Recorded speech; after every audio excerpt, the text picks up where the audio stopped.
দিয়ে আলকামার মুখ দিয়ে কালেমা বেরোয় না। সবাই মিলে আলকামারে বলে, ও আলকামা কালেমা কালেমা পড়ো। আলকামার সামনে সবাই পড়ে লা ইলাহা ইল্লাল্লাহ, কিন্তু আলকামার মুখ দিয়ে বের হয় না। 3 দিন বিছানায় পড়া। কয়দিন?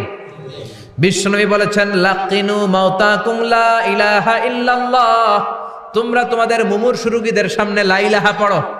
দাদা মরে যায়, চাচা মরে যায়, মুমূর্ষু বিছানায় পড়া, কাছে কানের সামনে যে পড়তে আরম্ভ করবেন, লা ইলাহা ইল্লাল্লাহ, লা ইলাহা ইল্লাল্লাহু মুহাম্মাদুর রাসূলুল্লাহ।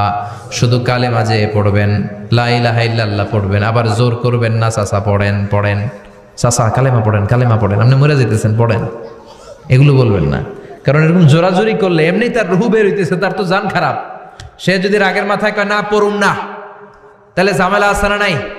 শুধু কানের সামনে যে মোলায়েম কণ্ঠে পড়তে আরম্ভ করবেন, লা ইলাহা ইল্লাল্লাহ, লা ইলাহা ইল্লাল্লাহ, তাতেই সে বুঝে যাবে, ঠিক কিনা? বিশ্বনবীর সাহাবা আলকামার মুখ দিয়ে কালেমা বেরোয় না। বিশ্বনবী সুহাইবকে পাঠালেন, বেলালকে পাঠালেন, 2 জন যে আলকামার কানের সামনে কালেমা পড়ে, কিন্তু কালেমা বেরোয় না।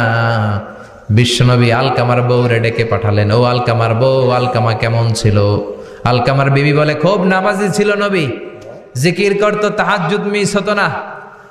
আলকামার বাবা মা 2 জনের কেউ বেঁচে আছে নাকি? আছে, মা আছে।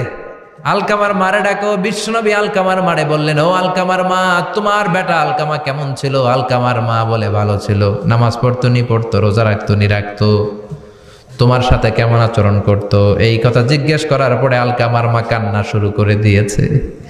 ডেকে বলে, ও নবী, আমার কথা শুনতো না, বউ পাগলা ছিল, নামাজ রোজা ঠিকই ছিল, কিন্তু আমার কথার গুরুত্ব দিত না, অনেক কষ্ট দিছে আমারে, আজ আমার মনে ব্যথা।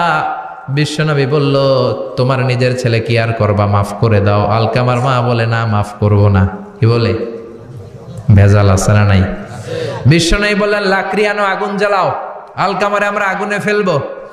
লাকড়ি আনা হলো, দাও দাও দাও দাও করে আগুন জ্বালানো হলো। সব সাহাবীরা ধরাধরি করে আলকামারে আগুনে ফেলবে। ইন দ্য মিন টাইম আলকামার মা এসে বিশ্বনবীর পা ধরে বলে, ও নবী, আমার কলিজার টুকরারে আগুনে ফেলবেন না, আমার নারছেরা ধন আলকামা, 10 মাস 10 দিন আমি পেটে ধরেছি, আগুনে ফেলবেন না। বিশ্বনবী বললেন, তাহলে মাফ করছো কিনা বলো। চোখের পানি ছেড়ে দিয়ে বলে, নবী যান, আলকামার ব্যাপারে আমার মনে আর কোনো দুঃখ নাই, আমার ছেলেটারে তারপরেও আপনি আগুনে ফেলবেন না, আমি আমার আলকামারে মাফ করে দিলাম। আলকামার মা আলকামার মাফের ঘোষণা যখন দিয়েছে, আলকামা চিৎকার করে পড়তে শুরু করেছে, লা